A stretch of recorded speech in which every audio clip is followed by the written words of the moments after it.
79세 아들은 전화를 걸어 이렇게 말했습니다. 어머니를 죽였습니다. 어머니를 돌보느라 너무 지쳤습니다. 도쿄의 한 주택에서 100세 어머니는 아들의 손에 숨을 거두었습니다.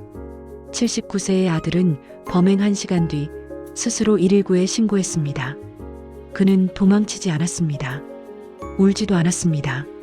그저 침대에 누운 어머니 곁에 서서 구조대를 기다렸습니다. 이 사건이 알려지자 일본 사회에서는 뜻밖의 반응이 나왔습니다. 살인은 정당화될 수 없다. 그런데도 이어지는 말은 같았습니다. 그래도 이해는 된다. 이웃들의 증언을 종합하면 이 아들은 10년 넘게 어머니의 간병을 혼자 맡아왔습니다. 어머니는 20년 가까이 거동이 어려웠고 아들은 장을 볼 때마다 성인용 기저귀를 양손 가득 들고 다녔다고 합니다. 이웃이 힘드시겠다고 묻자 그는 짧게 이렇게 말했다고 합니다. 정말 힘듭니다. 그 말은 도움 요청이었을지도 모릅니다.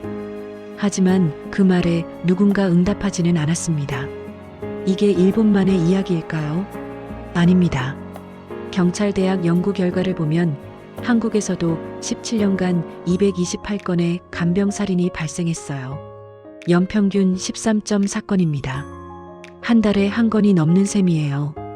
오늘은 노노간병이라는 문제를 함께 살펴보겠습니다. 노인이 노인을 돌보다가 무너지는 현실, 왜 이런 비극이 반복되는지, 그리고 우리는 어떤 선택을 준비해야 하는지 차근차근 짚어보겠습니다. 먼저 노노간병이 정확히 무엇인지부터 설명드릴게요. 노노간병은 노인이 노인을 돌보는 구조를 말합니다. 70대 자녀가 90대 부모를 돌보거나 80대 배우자가 80대 배우자를 간병하는 상황을 뜻해요. 일본 후생성 자료에 따르면 일본의 노노간병 비율은 이미 60%를 넘었습니다. 간병자 10명 중 6명이 노인인 겁니다. 그리고 이 구조는 더 이상 일본만의 이야기가 아닙니다. 한국 역시 초고령 사회로 빠르게 진입하고 있습니다.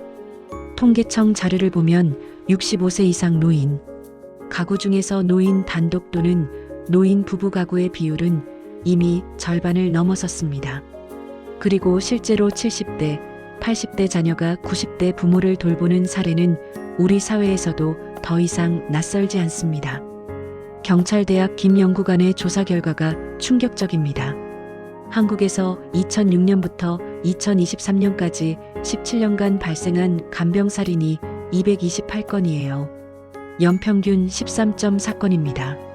가해자를 분석해보면 67.1%가 남성이었고 80대가 26.9%로 가장 많았어요. 그 다음이 70대 21.5%, 90대 16.1% 순이었습니다. 60대 이상 고령층이 전체의 73.1%를 차지했습니다. 발생 시간대도 주목할 만해요. 저녁 9시부터 새벽 6시까지, 야간이 43.1%였습니다. 가족이 간병을 전담하는 밤 시간에 사건이 집중된 거예요. 일본과 비교하면 일본은 16년간 689건으로 연평균 43건입니다. 우리나라가 일본보다는 적지만 고령화 속도를 고려하면 앞으로 빠르게 늘어날 수밖에 없는 구조입니다. 일본의 실제 사례들을 좀 더 자세히 들여다볼까요? 이 사건들 속에는 우리의 미래가 있습니다.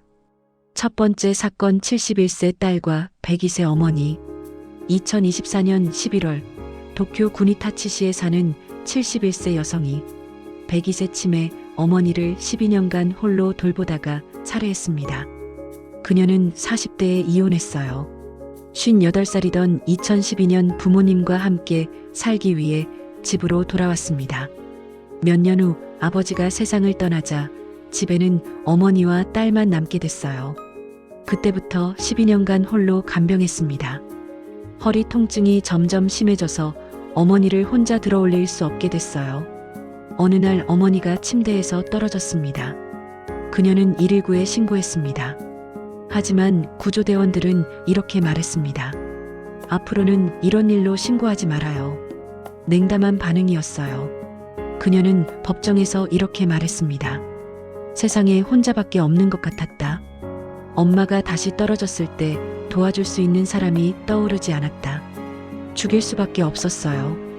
도쿄지방재판소는 징역 3년에 집행유예 5년을 선고했습니다. 두 번째 사건 82세 아버지와 50세 아들.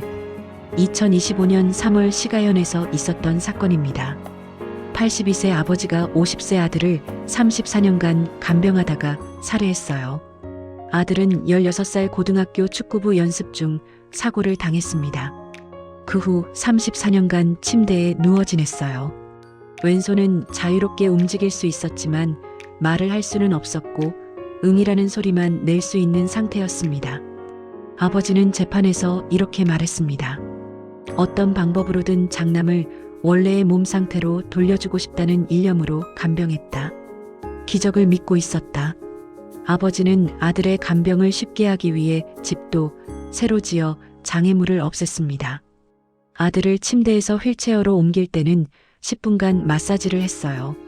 욕창이 생기지 않도록 3시간마다 몸을 바꿔줬고 입욕 보조도 1시간 이상 했습니다.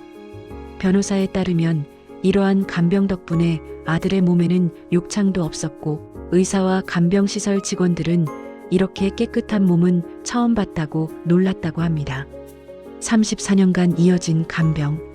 기적을 믿고 계속된 간병. 그러나 아버지도 80대가 되면서 체력이 쇠약해지고 병을 앓게 됩니다.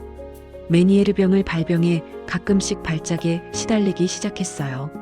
아버지는 더 이상 장남을 돌보지 못할 것 같다는 생각이 들었다.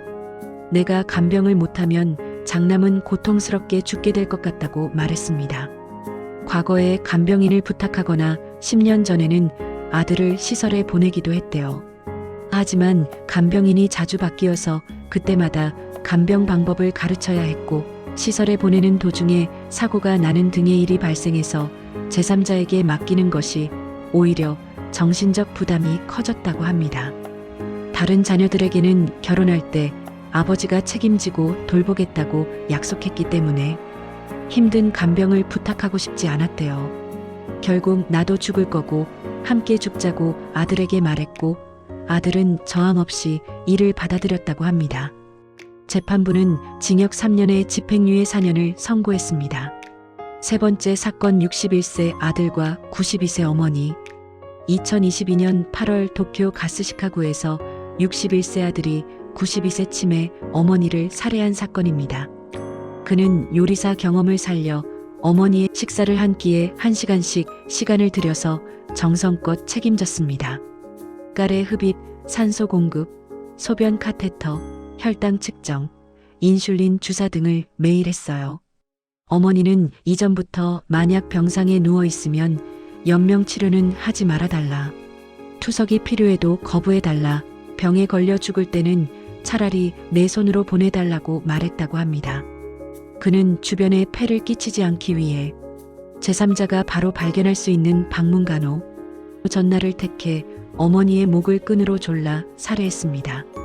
자신도 다량의 수면제를 마시고 비닐봉지를 머리에 뒤집어 쓰고 죽으려고 했지만 방문 요양보호사에게 발견돼 구급차로 이송되어 목숨을 건졌어요. 그의 스마트폰에는 수면제 치사량, 확실한 자살 등의 검색 기록과 살다 보니 고통의 한계를 느껴 어머니를 보냅니다. 어머니를 죽인 것은 나다.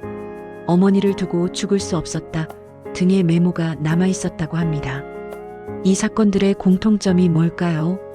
왜 이런 비극은 반복되는 걸까요? 살펴보니까 말이죠.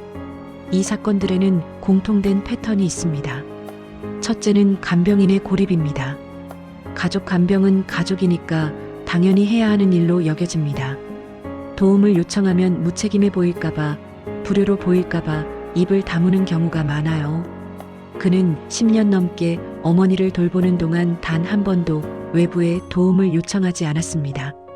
그녀도 12년간 혼자 견뎠고 82세 아버지도 34년간 혼자 감당했어요. 둘째는 제도의 문턱입니다. 요양시설은 늘 부족하고 대기기간은 깁니다. 비용 부담도 큽니다. 우리나라 장기요양보험이 있긴 하지만 실제로 이용하기까지 절차가 복잡해요. 등급 판정을 받아야 하고 본인 부담금도 만만치 않습니다. 82세 아버지는 과거에 간병인을 부탁했지만 자주 바뀌어서 매번 가르쳐야 했고 시설에 보내는 도중에 사고가 나서 오히려 정신적 부담이 커졌다고 했어요. 셋째는 감정의 죄책감입니다. 부모를 시설에 모시는 선택은 머리로는 이해되지만 마음으로는 쉽게 받아들여지지 않아요. 내가 부모를 버리는 건 아닐까? 주변에서 뭐라고 하지 않을까? 이런 걱정이 계속 생깁니다. 넷째는 신체적 한계입니다. 경찰대 조사를 보면 간병살인 가해자의 73%가 60대 이상이었어요. 본인도 몸이 아픈데 누군가를 돌보는 건 물리적으로 불가능한 일입니다. 그녀는 허리 통증으로 어머니를 들어올릴 수 없었고 82세 아버지는 메니에르병으로 어지럼증이 왔습니다. 79세 아들도 나 자신도 몸이 좋지 않다고 말했어요. 다섯째는 경제적 압박입니다. 어떤 이는 어머니 간병을 위해 일을 그만둘 수밖에 없었고 주로 어머니의 연금으로 생계를 유지했어요. 간병하느라 일을 못하면 수입이 끊기는데 간병 비용은 계속 나갑니다. 여섯째는 끝이 보이지 않는 절망입니다. 82세 아버지는 34년간 간병했고 그녀는 12년간 간병했어요. 언제까지 이렇게 살아야 하나? 내가 먼저 죽으면 이 사람은 어떻게 되나? 이런 생각이 계속 반복되면 정신적으로 무너지게 됩니다. 되짚어보면 말이죠. 이런 이야기들이 곧 우리의 이야기가 될 수 있다는 겁니다. 구독 눌러주시면 이런 중요한 정보를 계속 받아보실 수 있어요. 그럼 한국은 어떨까요?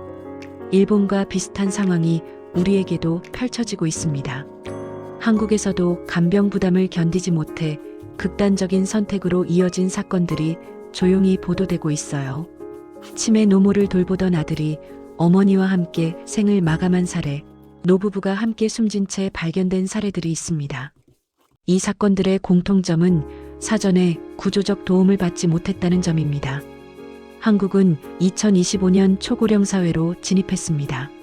전체 인구의 20% 이상이 65세 이상이라는 뜻이에요.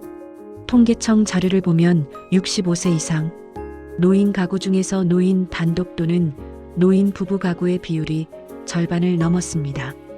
이게 의미하는 건 간단해요. 70대 자녀가 90대 부모를 돌보는 상황이 앞으로 더 많아질 거라는 겁니다. 한국보건사회연구원의 보고서를 보면 장기 요양 서비스를 이용하는 비율이 아직 낮아요. 가족이 직접 돌보는 경우가 여전히 많습니다. 가족이니까 당연하다는 인식이 강하기 때문이에요. 그런데 문제는 2024년 기준으로 고독사 사망자 수가 3,661명이라는 겁니다. 가족, 친척 등 주변 사람들과 단절된 채 사회적 고립 상태로 생활하던 사람이 홀로 임종을 맞이한 경우가 이렇게 많아요. 노노 간병과 고독사는 연결되어 있습니다. 간병하는 사람이 먼저 쓰러지면 간병받던 사람도 홀로 남겨지기 때문이에요. 그럼 우리는 무엇을 준비해야 할까요? 이 문제를 어떻게 해결할 수 있을까요? 일본 사회에서 퍼진 이해된다는 말은 공감의 표현일 수 있습니다. 하지만 동시에 위험한 신호이기도 해요. 그 말은 개인의 한계를 개인의 책임으로만 남길 수 있기 때문입니다. 이 사건의 핵심은 아들의 잔혹함이 아니라 그가 도움을 받을 수 없었던 구조입니다. 전문가들은 이 문제를 분명히 말합니다. 노노간병은 개인의 인내로 해결할 수 있는 문제가 아니라고요.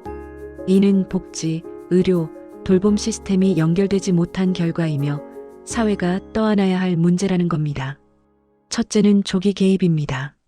장기 간병이 시작되는 순간부터 공공 시스템이 함께 들어가야 해요. 지금은 가족이 한계에 도달한 후에야 지원이 시작되는데 그 전에 미리 들어가야 합니다.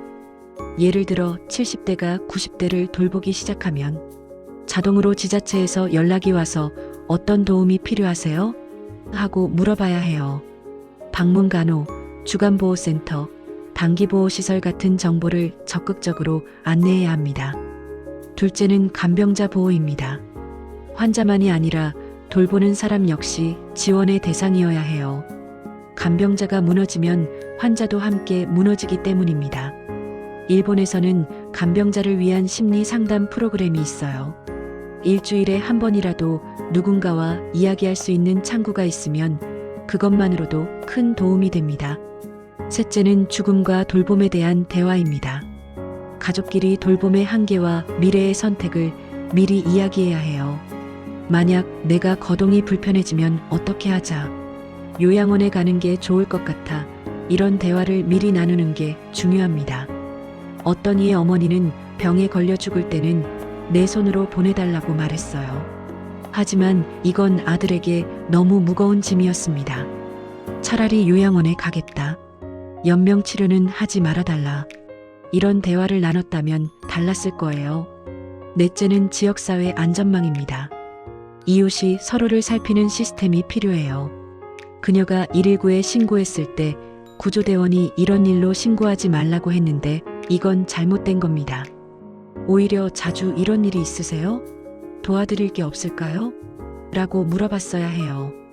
한국에서도 2024년부터 고독사 예방 사업을 전국 229개 시군구로 확대했습니다. 안부 확인, 생활환경 개선 지원, 공동체 공간 형성 같은 프로그램을 운영하고 있어요. 이런 시스템이 노노간병 가정에도 적용되어야 합니다. 다시 일본의 그 장면으로 돌아가 보겠습니다.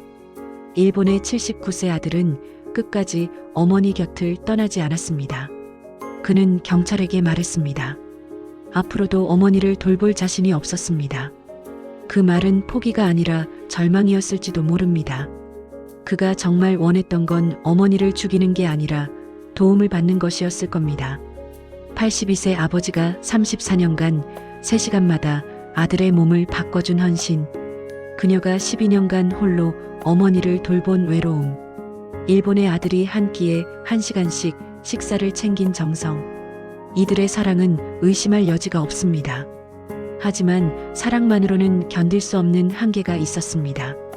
이 이야기는 일본의 이야기이면서 곧 우리의 이야기가 될 수 있습니다. 아니, 이미 시작됐습니다.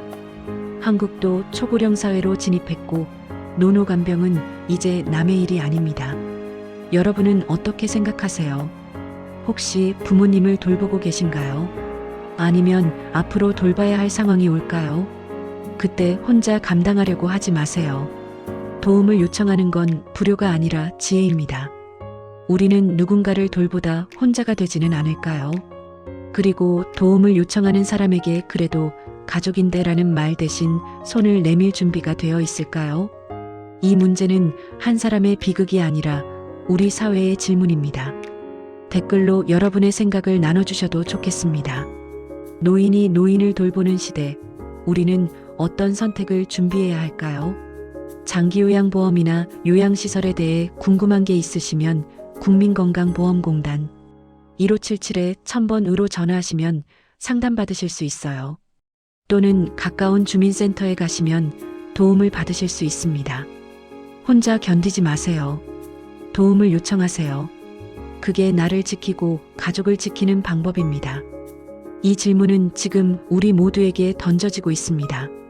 이 이야기는 진짜 실화를 바탕으로 재구성한 겁니다. 그래서 실명은 거론하지 못합니다. 긴 글 들어주셔서 감사합니다.